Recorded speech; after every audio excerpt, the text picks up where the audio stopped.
షాద్ నగర్ వైపు ఉన్న మన స్వర్గసీమ వెంచర్లో ప్లాట్లు కొన్న వాళ్ళంతా సంతోషంగా ఉన్నారు. ఒక్కసారి విజిట్ చేయండి. అంటే బాలకృష్ణ గారి గురించి అడిగితే అంటే మీకు అంటే ఒక ఇంటర్వ్యూలో నేను చూశాను, ఆయన గొప్ప వ్యక్తి అండి అని చెప్పని మీరు వినడం నేను విన్నాను. సో ఏంటి ఆయనలో మీకు నచ్చిన లక్షణం ఏమిటి? సంస్కారం. అంత గొప్ప వ్యక్తి, అంత కోటీశ్వరుడు, పుట్టుకతో సహా మరి ఆయన పెద్ద ఆయన ఇప్పటికీ చూడగానే గబుక్కుని లేచి నిలబడి ఓం నమ శివాయ అంటాడు. అంటే నాకు శివుడు అంటే ఇష్టం అని ఆయనకు కూడా తెలుసు. ఇద్దరు మాత్రమే, ఒక భరణి ఒకడు, తనిఖీల భరణి. ఓం నమ శివాయ అని పలకరించుకుంటాను నేను. బాలయ్య బాబు కనపడ్డా ఓం నమ శివాయ, ఓం నమ శివాయ, ఓం నమ శివాయ, ఓం నమ శివాయ, ఓం నమ శివాయ 5 సార్లు అనాలి అంటాడు ఆయన. చిన్న పిల్లవాడి మనస్తత్వం. లేచి నిలబడ్డం ఏంటి, నేనేమిటి, ఆఫ్టర్ ఆల్ ఎవరో షూటింగ్లో సమరసింహారెడ్డి షూటింగ్ జరుగుతుంటే మొత్తం పెద్ద గ్రూప్ ఉన్నారు, మధ్యలో షార్ట్స్ జరగాలి. ఒకటే కూర్చో ఆయనకి వేసాను. నేను వెళ్ళా, ఎంటర్ అయ్యా షార్ట్ చేయాలి.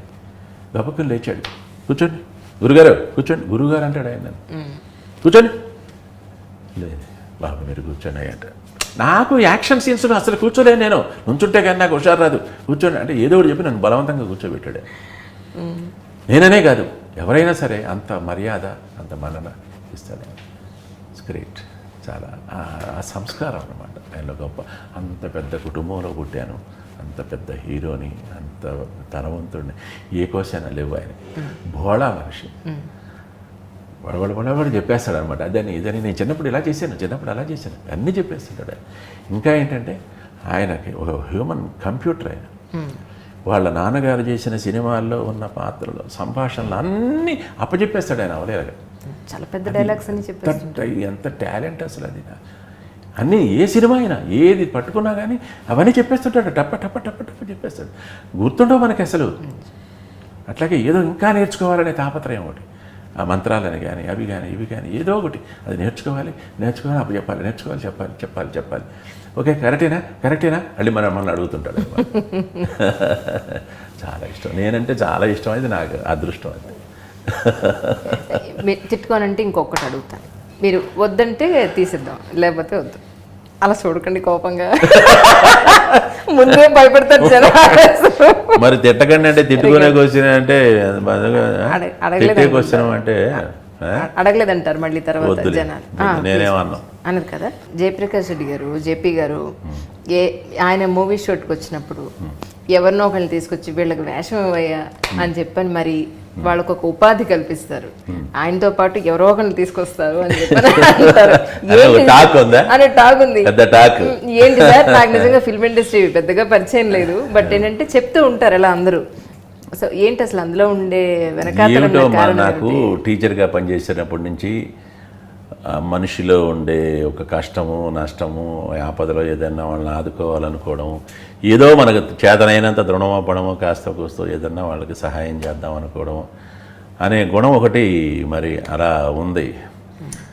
దానివల్లనే కొంతమందిని చెబుతూ ఉంటాను. కాస్త అంటే కొద్దిగా ఒక సీనియర్ ఆర్టిస్ట్ కనుక ఏదన్నా మాట వింటారేమో, ఏదన్నా కాస్త ఇవ్వండి అయ్యా, ఏదన్నా 4 రోజులు వేషం ఇస్తే వాళ్ళకి కాస్త మీటర్ తిరుగుతుంది ఎంతో కొంత. ఇప్పుడు చాలామంది ఇందాక చెప్పాను కదా, చిన్న ఆర్టిస్టులు ఉన్నారు, జూనియర్ ఆర్టిస్టులు ఉన్నారు, చిన్న ఆర్టిస్టులు, కంపెనీ ఆర్టిస్టులు ఉన్నారు. నెలకు 2 రోజులు, 3 రోజులు, 4 రోజులు, 5 రోజులు వాళ్ళకి ఎప్పుడు పని జరుగుతుందో తెలియదు. ఎంత ఇస్తారో తెలియదు. 500 ఇస్తారో, 1000 ఇస్తారో, 1500 ఇస్తారో తెలియదు. మరి వాళ్ళు ఇంటది కట్టుకోవాలి, బిడ్డల్ని పోషించుకోవాలి, వాళ్ళని చదివించుకోవాలి, భోజనం చేయాలి, ఇవన్నీ చేయాలి కదా. ఇవన్నీ చేయాలంటే మరి ఏం చేస్తారు, ఎక్కడి నుంచి అవస్థలు పడుతూ ఉంటారు. అందుకని నాకు తెలిసినంతవరకు ఇప్పుడు నా శిష్యులు చాలామంది ఉన్నారు, ఆడవాళ్ళు ఉన్నారు, మగవాళ్ళు ఉన్నారు. అంటే ఎవరైనా నా దగ్గర ఇప్పుడు ఇవాళ జూనియర్ ఆర్టిస్టులు కూడా నా దగ్గరికి చాలామంది బతికొంచి గుడ్ మార్నింగ్ అండి, నమస్కారం అని చెప్పి వెళ్తారు. ఏదైనా ఇబ్బంది వచ్చినా, కష్టం వచ్చినా కానీ చెబుతారు. ఎందుకంటే నేను వింటాను. ఆ వినడం అనేది నాకు అలవాటు. చాలామంది ఏం ఫీల్ అవుతారంటే, ఇదిగో ఇట్లాగే ఒక టాక్ వచ్చిందో, బ్యాక్ వచ్చిందంటే ఆడపిల్లలతో మాట్లాడుతుంటాను, ఆడవాళ్ళతో మాట్లాడుతుంటాను, అబ్బో జేపీ గారు మంచి కూడా ఉంటారు. అదేం లేదమ్మా, టోటల్గా ప్రపంచంలో మా ఆవిడ ఒక్కటి తప్ప అందరూ అట్లాగే అనుకుంటారు. మా ఆవిడ మాత్రం అనుకోదు. ఎందుకంటే ఆవిడకి నా మీద సంపూర్ణ నమ్మకం, విశ్వాసం. ఎవరు వచ్చినా, అది ఆడని కాదు, మగాని కాదు, ఎవరు వచ్చినా కానీ వాళ్ళకి ఏదో ఒకటి పాపం నేను చేయగలిగితే, నా మాట వేయడం వాళ్ళకి చెప్తాను. మీరు ఇవ్వగలిగితే, ఎవరో బయట రోడ్డు మీద పోయే వాళ్ళని పిలిచి ఇస్తామనుకుంటారు. టాలెంటెడే, బాగా డైలాగ్ చెప్తారు, బాగా ఎక్స్ప్రెషన్ ఇస్తారు, చెప్తారు. వాళ్ళకి ఇవ్వండి, వాళ్ళకి ఏదో సహాయం చేసినట్టు అవుతుంది. 4 రోజులు పని ఇచ్చారు, ఎంతో కొంత వాళ్ళకి ఒక ఖర్చు గడిచిపోద్ది. ఇది తప్పితే అంతే నా మనసులో ఆలోచన, ఇక అంతకు మించి వేరే ఉండదు. శీతాకాలం చెయ్యాలి అనేది ఒకటి, నలుగురికి ఏదైనా చెయ్యాలి, అది ఆయన మా అయ్య దగ్గర నుంచి వచ్చింది. ఏదో చెయ్యాలని ఒక ఆరాటం మాత్రం ఉంటుంది మనసులో. ఏదన్నా సహాయం చేయాలి, ఏదన్నా హెల్ప్ చేయాలి అనేది, ఏదన్నా ఆపరేషన్ చేయించుకుంటున్నాం, ఏదైనా చేయాలి, గబుక్కుని ఏదో ఒక ఆపద వచ్చింది, వెంటనే తీసుకెళ్ళి హాస్పిటల్లో చేర్చాలి. చదువుకునేటప్పుడు నేను ఉద్యోగం చేసేటప్పుడు కూడా పిల్లాడికి ఏదైనా దెబ్బ తగిలింది ఇమీడియట్గా భుజాన్ని వేసుకుని డాక్టర్ దగ్గరికి పరిగెత్తేవాడిని అంతే. వాడికి కాస్త చూపించి ఎంతమంది వేయించి కట్టుకట్టించేసి మళ్ళీ తీసుకొచ్చి రిక్షా ఎక్కించి ఒక పావలా 10 రూపాయలు అయితే వాడిని ఇంటికి పంపించేసేవాడిని. ఆ తత్వం బిగినింగ్ నుంచి అట్లాగే అలా పెరుగుతూ వచ్చిందమ్మా. అదేమి తప్పు కాదు. ఒకవేళ ఎవరైనా ఏమైనా అనుకున్నా కానీ నేను అసలు వాటిని లెక్క చెయ్యను, వాళ్ళ కర్మ అనుకుంటాను అంతే. శీతాకాలం అయినా కానీ వర్షాకాలం అయినా కానీ అసలు మామూలు నీళ్లు తాగను, చల్లటి నీళ్లు చిల్డ్ వాటరే తాగుతారు మీరు. ఎందుకు అసలు? అంటే ఎలా అలవాటైంది అసలు? ఎందుకు వేసవికాలం అంటే ఓకే, శీతాకాలం వర్షాకాలం కూడా అంత చిల్లు వాటర్ ఎలా తాగుతారు సార్? ఎప్పుడైనా మరి ఇంట్లో ఫ్రిడ్జ్ కొనుక్కున్నప్పటి నుంచి అట్లా చల్లటి నీళ్లు తాగడం అలవాటు అయిపోయింది చిన్నప్పటి నుంచి. బిగినింగ్లో ఏం ఫ్రిడ్జ్లు ఉండేవి కాదు కదా, కొంత వయసు వచ్చేటప్పటికి ఆ ఫ్రిడ్జ్లు రావడం, ఫ్రిడ్జ్ కొనుక్కోవడం జరిగింది. అప్పటి నుంచి చల్లటి నీళ్ళు తాగడం, ఆ చల్లటి నీళ్ళు అదే అలవాటు అయిపోయింది. ఎప్పుడు తాగినా కానీ చల్లటి నీళ్ళే తాగాలి. అదొకటే వ్యసనం అయిపోయింది దాదాపుగా నాకు. ఎందుకనే ఒక డబ్బా ఎప్పుడు నా పక్కనే ఉంటుంది, వాటిలో 12 గంటలు చల్లగా ఉంటుంది దాంట్లో. అది కూడా చల్లదనంలో ఇంకా కొంచెం ఎక్స్ట్రీమ్కి వెళ్ళిపోయింది. గడ్డగట్టేంత చల్లదనం ఉంటే కానీ నాకు తాగినట్టుగా ఉండదు. నాకు ఒకవేళ జ్వరం వచ్చినా, లేకపోతే గొంతు పోయినా, గొంతుకు ఏదైనా ఇబ్బంది వచ్చినా, దగ్గు వచ్చినా, పడిసం వచ్చినా, డాక్టర్లు ఎవరన్నా ఉంటే ఒక 2 రోజులు కోల్డ్ వాటర్ తాగే మానేయండి జేపీ గారు, కాస్త గోరువెచ్చని నీళ్ళు అవి తాగండి అంటే ఓకే డాక్టర్ గారు, సరే డాక్టర్ గారు అలాగే అంటాను. యువతలకు వచ్చి మళ్ళీ మామూలే, అయ్యో గోరువెచ్చని నీళ్ళు నా వల్ల ఎక్కడ అవుతుంది, కాదు గోరువెచ్చని తాగుతా మామూలు మోస్తరు చల్లగా ఉన్నాయి తాగండి అన్నా కూడా దాహంతో అలాగే తాగలేనమ్మా, కష్టం ఎట్లా అలవాటు అయిపోయింది అంతే. ఒక్కొక్క శరీరానికి అట్లా అలవాటు అయిపోయింది. నేను గమ్మత్ ఏంటంటే నువ్వు నవ్వుతావు. ఇప్పుడు ఒక 2 రోజులు టోటల్గా కరెంటు ఫెయిల్యూర్ అయిపోయి ఫ్రిడ్జ్లు పనిచేయక మామూలు నీళ్ళు తాగాల్సి వచ్చిందమ్మా. వెంటనే 3వ రోజు గొంతు పోయింది నాకు. అయ్యో, చిల్లు వాటర్ తాకపోతే గొంతు పోద్ది నాకు. అది చూడండి మరి అంతే కదా, మనం ఏ రకంగా అలవాటు చేస్తే ఆ రకంగా తయారవుతుంది అంతే కదా. రకరకాలు కొంతమంది మరి ఆ బెంగాల్లోనూ వాళ్ళు స్వీట్లు, మార్వాడీలు కూడా స్వీట్లు తెగ తింటుంటారు, తింటూనే ఉంటారంట. మరి వాళ్ళకి ఏమవుతుంది, వాళ్ళకి ఏం షుగర్లు వస్తాయి, వచ్చేవాళ్ళకి వస్తాయి అనుకో, తర్వాత సంగతి. అట్లాగే అలవాట్లు అంతే, చిన్నప్పటి నుంచి కొన్ని అలవాట్లు. రాయలసీమలో మరి పని చేసేవాళ్ళు, కాయ కష్టం చేసేవాళ్ళు జొన్న రొట్టె, గొడ్డుగారం వేసుకొని తింటారమ్మా. అట్లాగే పచ్చిమిరకాయలు, ఒట్టి పచ్చిమిరకాయలు, దాంట్లో ఇంకేమి చింతపండు అవి ఏమి ఉండవు. అవి బాగా నలిచేసి కొట్టేసి ఆ బండ మీద కొట్టేసి ఆ పచ్చిమిరకాయలు తొక్కు అది వేసుకొని తింటారమ్మా. వాళ్ళకి ఏ గ్యాస్ ట్రబుల్ దగ్గర చేరుతుంది, ఏమి చేరవే. ఎందుకంటే తెల్లవారుజామున 4 గంటలకు లేచి 5 గంటల నుంచి పొలాల్లో ఉంటారు, నెగలు ఆడుతుంటారు, చెమట్లు కారుతూ ఉంటాయి వాళ్ళకి. ఏం జరుగుతుంది, ఏమీ జరగదు. కేవలం అలవాటు అంతే. అలవాటు ఒక చోట. మనం ఏదైనా 1 పూట 2 పూటల జొన్న రొట్టె తిన్నాం అనుకో, ఏమిటో ఇబ్బందిగా ఉంటుంది, అడుపులు ఏదో బాధగా ఉంటుంది. మరి జొన్న రొట్టెతోనే బతికేవాళ్ళు ఉన్నారు. అలవాటు అంతే.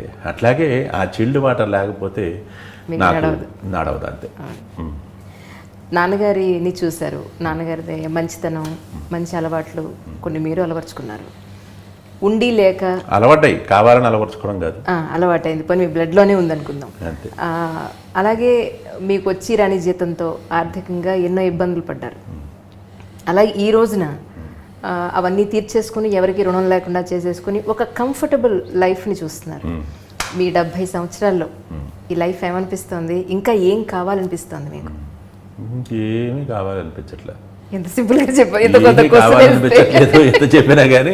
అంటే మామూలుగా ఆర్టిస్ట్గా ఒకటి ఏంటంటే ఆల్రెడీ సీరియస్ వేషాలు చేశాను, తర్వాత ఏమో కామెడీ వేషాలు చేస్తున్నాను. కామెడీ వేషాలు కూడా ప్రజలు అంగీకరించారు, అందరూ లైక్ చేస్తున్నారు కనుక డైరెక్టర్లు కూడా ఇస్తున్నారు, ప్రొడ్యూసర్లు ఇస్తున్నారు. ఒక సెంటిమెంటల్ ఎమోషనల్ క్యారెక్టర్స్ చేస్తే బాగుంటుందనే ఒక కోరిక ఉంది నాకు. అందుకే చాలామంది డైరెక్టర్లు కూడా చెప్తున్నాను, సెంటిమెంటల్ క్యారెక్టర్స్, తాతలో తండ్రులో ఇమోషనల్ క్యారెక్టర్స్, ప్రేక్షకుల కంట్లో నీళ్లు తెప్పించగలిగే క్యారెక్టర్స్ చేయాలనే ఒక కోరిక నాకు ఒక ఆర్టిస్ట్గా.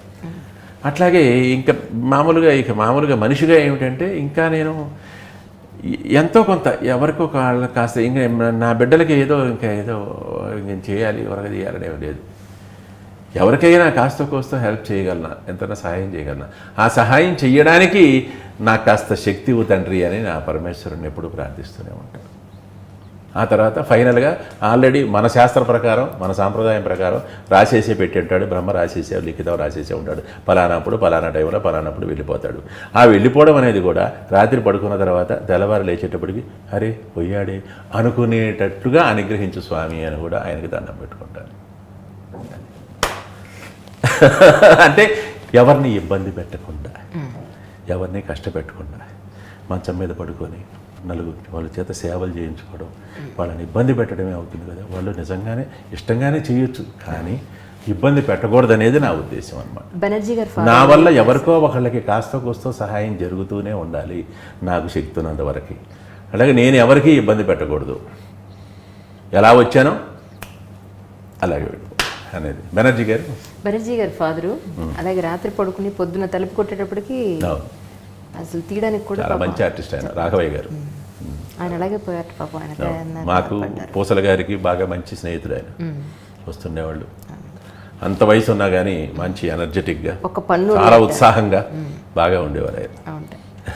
మెట్లు ఆయన ఎక్కేవారట, ఒక పన్ను ఊడలేదని చెప్తున్నారు మొన్న. మేమే సిగ్గుపడుతుండేవాళ్ళం, అబ్బా మాకు మోకాళ్ళ నొప్పులు అవే అని చెప్పేసి. మాకంటే ఎక్కువ వయసు ఉన్న ఆయన చాలా సరదాగా జోబియల్గా చాలా ఉత్సాహంగా వచ్చేవాళ్ళు, తిరిగేవాళ్ళు. And for more videos, Please subscribe to iDream. Please subscribe to iDream. Please subscribe iDream. And please subscribe to iDream. For more videos, subscribe to iDream. please like, share and subscribe to the channel. Congratulations, iDream. subscribe to iDream. Subscribe to iDream. So subscribe to iDream Media. iDream team అందరికి huge congratulations. Please subscribe iDream Media. Please subscribe to iDream. Subscribe iDream. Please subscribe to iDream. iDream అంటే నా కళల channel subscribe చేసుకున్న నోరు తిరుగుతలేదు, మీరైతే గంట గుర్తు కొట్టండి. For more such videos, please subscribe to iDream. Subscribe to iDream. Please subscribe to iDream. Please subscribe iDream Media. Please do subscribe to iDream. Please subscribe to iDream Media. For best entertainment and information, please subscribe iDream. And don't forget to subscribe to iDream.